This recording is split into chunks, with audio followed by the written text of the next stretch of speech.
Como ya sabemos, hoy llega a la Casa Blanca un fascista que ha impuesto en el mundo una neocorriente de segregación racial, de imposición económica, de sanciones económicas, de amenaza a los pueblos de Latinoamérica y de Europa, y en particular ha amenazado a nuestro territorio, a nuestra autodeterminación, a nuestro canal y a lo que nos pertenece. A finales del siglo XIX y durante todo el siglo XX, Panamá fue objeto de agresiones permanentes por parte del gobierno norteamericano y de las tropas norteamericanas. Y esto ocurrió en mancuerna con la oligarquía vendepatria, que desde 1903 el Tratado Jaime Varila, a Bruno Varila le nombraron como embajador plenipotenciario para ir a negociar el tema del canal, la construcción del canal, las áreas adyacentes y la presencia militar norteamericana. Este tratado había sido rechazado por el Congreso en Bogotá, y como fue rechazado, entonces echaron mano de sus empleados que tenían en el ferrocarril de Panamá, me refiero a Manuel Amador Guerrero, y otros, para que se firmara el tratado negociado en Bogotá. ¿Y por qué se había rechazado en Bogotá? Porque en ese momento todavía pertenecíamos a Colombia, fuimos el último país que se separa después del gran proyecto de nuestro libertador Bolívar. Y en ese sentido, el Jaime Varila, firmado por el francés Bruno Varila y autorizado por lo que llamaron Junta de Gobierno, la oligarquía que estaba en la Junta de Gobierno, empieza la tragedia del pueblo. Y luego del tratado, Jaime Varila, en la Constitución de 1904, en su artículo 136, establecieron que el ejército norteamericano y el gobierno norteamericano, en la Constitución política de la República naciente, podía intervenir militarmente para mantener el orden público, entre otras cosas. Recordemos que el canal se inaugura en el 1914, pero esto fue una nación tutelada. Y este pueblo enfrentó en distintas etapas esa colonización y traición a la patria. Las más destacadas, después que los gringos organizaban las elecciones, el ejército contaba los votos, decía quién ganaba las elecciones en Panamá. Así fue de crónica el nacimiento de la República. En 1925 se van a cumplir 100 años de la lucha inquilinaria. Y el oligarca que estaba sentado en la presidencia pidió la intervención de la bayoneta gringa para avasallar a los huelguistas, que había una huelga en Panamá y en Colón, producto del aumento de los cánones de arrendamiento, porque la oligarquía vendepatria se conformó con que le permitieran convertirse en casas tenientes para alquilar las casas a los trabajadores que laboraban en el canal. Pero como esos trabajadores quedaron desempleados, entonces no tenían cómo pagar, y hubo todo un movimiento. Eso ocurrió en el 30 nuevamente. Cuando se da la guerra, la Segunda Guerra Mundial, en Panamá se ubicaron 100 puntos, dice, de defensa de los norteamericanos en todo el territorio nacional. Terminada la guerra, en 1947 pretendía la oligarquía vendepatria, que ya había firmado con los norteamericanos, mantener los 100 puntos de defensa. ¿Qué era eso? Tropas norteamericanas en distintos puntos del país. Y en el 47, el 12 de diciembre, el pueblo se levantó contra esa afrenta nacional y derrotó en la asamblea. La asamblea rechazó el tratado que ya había firmado la oligarquía vendepatria. Es decir, que el problema de los panameños, del pueblo panameño, no solo han sido los gringos, sino la oligarquía vendepatria que se hizo del poder del Estado desde 1903 y roba desde ese momento los recursos naturales, minerales, los recursos del Estado, se enriquecen con lo que es de todos. Y entonces pedían la intervención gringa. Y del 47 se reflejan otras jornadas patrióticas, como la de la Operación Soberanía, encabezada por los estudiantes de la Unión de Estudiantes Universitarios, que en mayo del 58, a propósito que también estaba desarrollándose una jornada de lucha de los estudiantes, sembraron banderas en lo que los gringos tenían como posesión eterna en la falda del Cerro Ancón, allá donde está la Avenida de los Mártires. Se sembraron banderas panameñas. Y en el año 59 volvió a ocurrir esa operación. Estos acontecimientos y la organización del movimiento estudiantil, en el 47 también se creó la Federación de Estudiantes de Panamá, entre otros Floyd Brito estaba presente, Polidoro Pinzón y otros dirigentes de la talla de estos revolucionarios crearon un movimiento juvenil estudiantil. Y con ese movimiento estudiantil era la vanguardia de la lucha por la soberanía y la autodeterminación, la salida de los norteamericanos del canal panameño y regresar a las áreas que rodeaban el canal. En el año 64 se da lo que conocemos que es el 9 de enero del 64, 9, 10, 11 y 12, en donde el pueblo enfrenta a la tropa gringa con palos y piedras, y estamos enfrentando al ejército más poderoso del mundo y que sigue siéndolo además. Bueno, ahora China lo supera y Rusia también, pero ha sido uno de los ejércitos más poderosos del mundo. Y allí el mundo conoció por fin una reclamación histórica del pueblo panameño de su soberanía, de su canal, de la salida de la tropa norteamericana. En el 67, en La Habana, la juventud revolucionaria de toda América Latina y de lo que se conocía como los países del tercer mundo organizaron un evento. Se llamó OLAS, Organización Latinoamericana de Solidaridad. Y ahí el dirigente Floyd Brito, quien había accesado a una versión en inglés de un tratado del canal, se tradujo en La Habana al español y resulta ser que era una nueva tradición de la oligarquía negociada a espaldas del pueblo panameño con relación al tema del canal de Panamá. Eso se derrotó también en ese momento. Luego entonces el golpe de Estado contra insurgentes de Marco Ríos Herrera, un golpe de Estado patrocinado por los norteamericanos, como ocurrió con todos los golpes de Estado en América Latina y el Caribe. Golpe sangriento, proscribió la Federación de Estudiantes, cerró la Universidad de Panamá, proscribieron las asociaciones de educadores, la SOPROF, proscribieron la UEU, la Unión de Estudiantes Universitarios, que era la vanguardia del movimiento popular en defensa de la soberanía, y se empieza a hablar del nuevo tratado, del tratado del 77.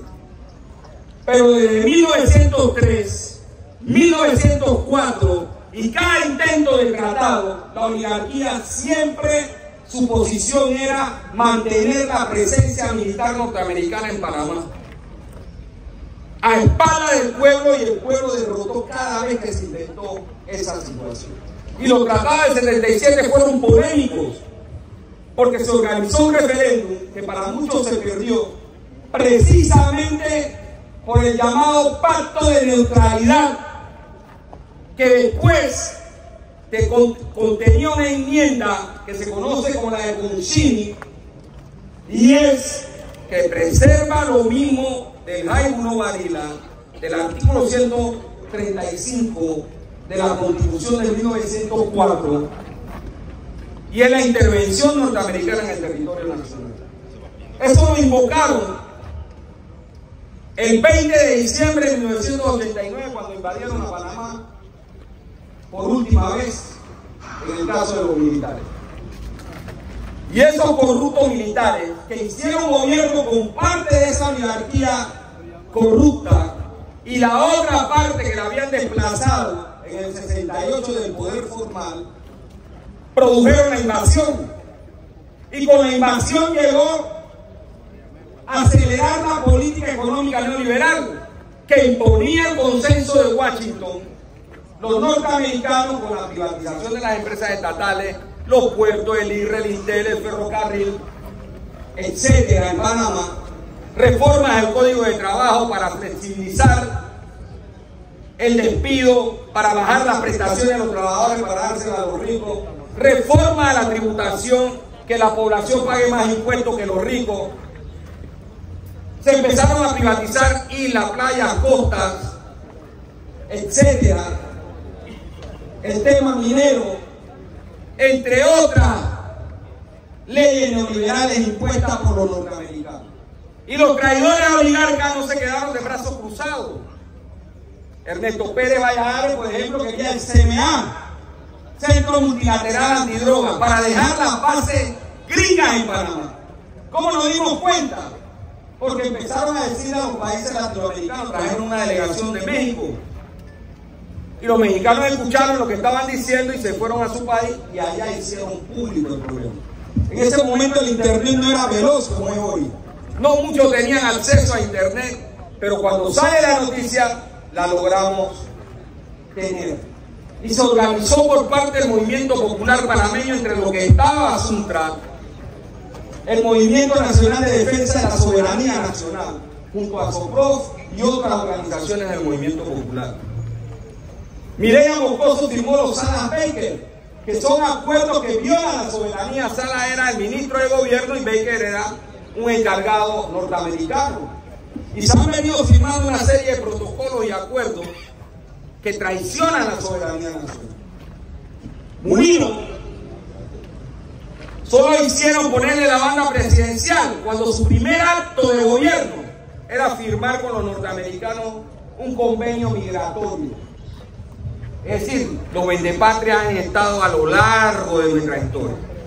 Y la posición del movimiento patriótico, popular, revolucionario, progresista, popular, democrático, ha sido la abolición de la intervención extranjera para enfrentar nuestros problemas. Ahora, la palabra de Trump, que es lo que nos tiene aquí, de amenazar que él va a tomar el canal y que él no tiene que discutir con nadie, etcétera. Y después de Rubio, que es el actual canciller que llaman secretario de Estado, hacen una serie de insinuaciones con relación al canal y la pertenencia del canal a los panameños. Y eso no puede ser menos que rechazado de forma categórica, porque ni Trump, ni Rubio, ni los gringos, ni su ejército tienen nada en Panamá. Panamá es un país soberano que cuenta con un territorio, un espacio aéreo y aguas marítimas que nos pertenecen. Y todo lo que está bajo la jurisdicción del Estado panameño, ¿a quién le pertenece, compañeros y compañeras? ¿A los gringos o al pueblo panameño? ¿A quién le pertenece? Entonces nadie puede venir aquí, un extranjero, a decir que él va a reclamar algo que no es suyo. El canal es de los panameños, el territorio es de los panameños, la soberanía es de los panameños, la autodeterminación es del pueblo panameño. Y esa es nuestra posición radical, con la cual además el concurso de las naciones, después de la Segunda Guerra Mundial, empezó un proceso de descolonización de los países colonizados por las potencias europeas y norteamericanas. Y además de eso, se llegaron a los convenios para crear las Naciones Unidas, el respeto de las naciones, por pequeñas que fueran, por las potencias, y el perfeccionamiento de la soberanía de los estados. En eso estamos nosotros. Entonces, esto que ha puesto Trump en el tapete debe obligarnos a los panameños de la presente y futuras generaciones a poner en el tapete la enmienda de Concini y el pacto de neutralidad, que mantiene el tutelaje frente al problema de la soberanía nacional. Entonces, nosotros no podemos estar orgullosos de un sombrero pintado, de un montuno, de cuando va a jugar la selección de fútbol, de nuestras raíces negras, indias, mestizas, y después hay un grupo de gente diciendo que lo que dice Trump es correcto. Esos son de patria, quiera ser o no, y pueden ser del estrato social que quiera. Pero el gran problema de la insatisfacción es dónde está la plata del canal. Y también podemos preguntar dónde está la plata de los impuestos. ¿Y dónde está la plata de la mina? ¿Y dónde está la plata de las áreas revertidas? ¿Y dónde está la plata de todo lo que se han robado? ¿Dónde está? Pero resulta ser que cuando hacemos esa pregunta, también tenemos que cuestionarnos quiénes votan por esos corruptos. ¿Quiénes votan por los corruptos? ¿Y por qué los corruptos pueden seguir haciendo lo que hacen? Entonces este pueblo tiene que tomar la rienda de su destino, poner orden adentro, enfrentar su realidad, transformar su realidad y alcanzar bienestar para todos. Pero en la arena internacional no hay una sola justificación bajo ningún criterio que estén pidiendo personas en redes sociales, entre comillas panameños, que los gringos tomen el canal. El canal es de los panameños. Y si no queremos que los corruptos que estén en el canal, entonces votemos bien. Así es. Entonces votemos bien, organicémonos bien y cambiemos la historia, que es lo que corresponde. Eso es lo que corresponde. Y luego entonces nuestro discurso es el mismo, de la generación de los indios, los negros, los mestizos, como Urracá, Quibiambe, los Nomé, que se resistieron al imperio español, como Mandinga, Bayano, los negros y marrones que se resistieron al imperio español, como Pedro Prestán en Colón, Victoriano Lorenzo, y así una cantidad de héroes del pueblo. Esa es nuestra posición. Y esto tiene que llegarle a Trump, porque él sí sabe que tiene aquí a una oligarquía genuflexa, de rodillas, capaz de vender al país no una vez, lo han intentado a lo largo de 1903 hasta aquí. Pero la posición del pueblo nace y renace de generación en generación. Y la lucha contra la mina del año 23, uno de los aspectos fundamentales fue la soberanía nacional y un enclave minero de First Quantum en el territorio nacional. First Quantum, su ley eran ellos, su imposición. ¿Gracias a quién? A la oligarquía corrupta. Gracias al contrato que hizo Pérez Valladares. Y de ahí todos los gobiernos mantuvieron ese contrato. Y la Corte demoró 20 años en dar un fallo. ¿Por qué? Porque cuando se trata de vender a la patria, a ellos no les interesa leyes ni constitución. La venden y punto.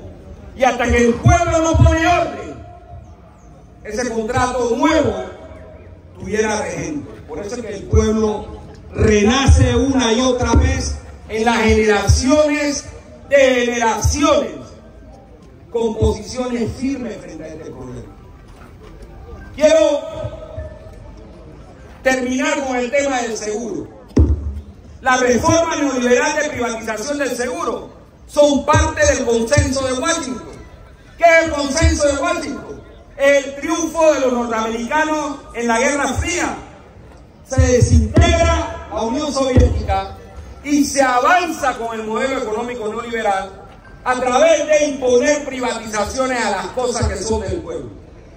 Y esa misma privatización que tomó mayor fuerza a partir del 90 y que estamos discutiendo en el 2025 es parte de ese consenso. ¿Consenso de quién?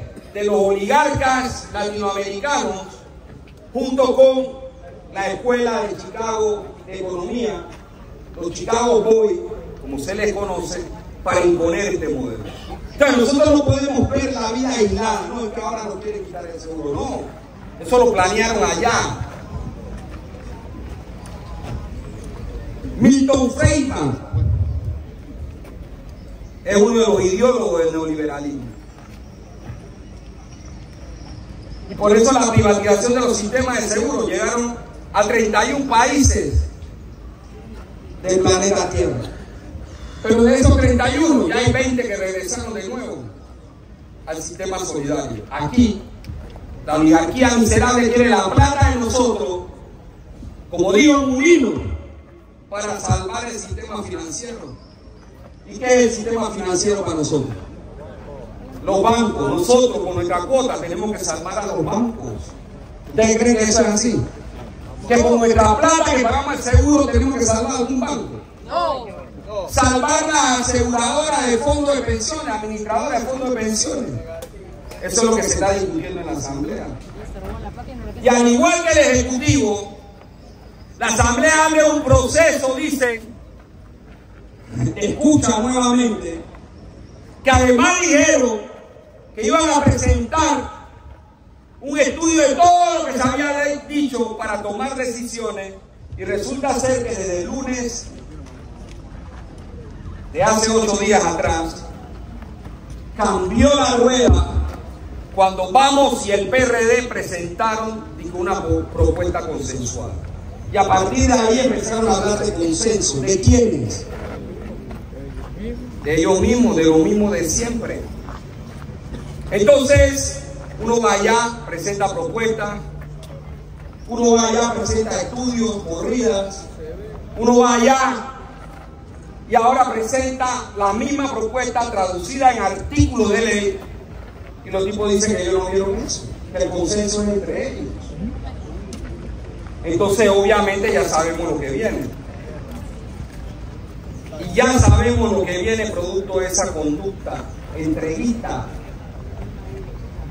Hoy restringieron la entrada a la Asamblea.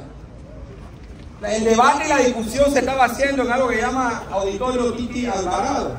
Más o menos 200 personas caben ahí. Hoy fueron al Salón Azul. Ahí caben menos de 60 personas. La mitad de la silla o más de puros burócratas y tecnócratas de la Asamblea, más los 9 que están allá sentados.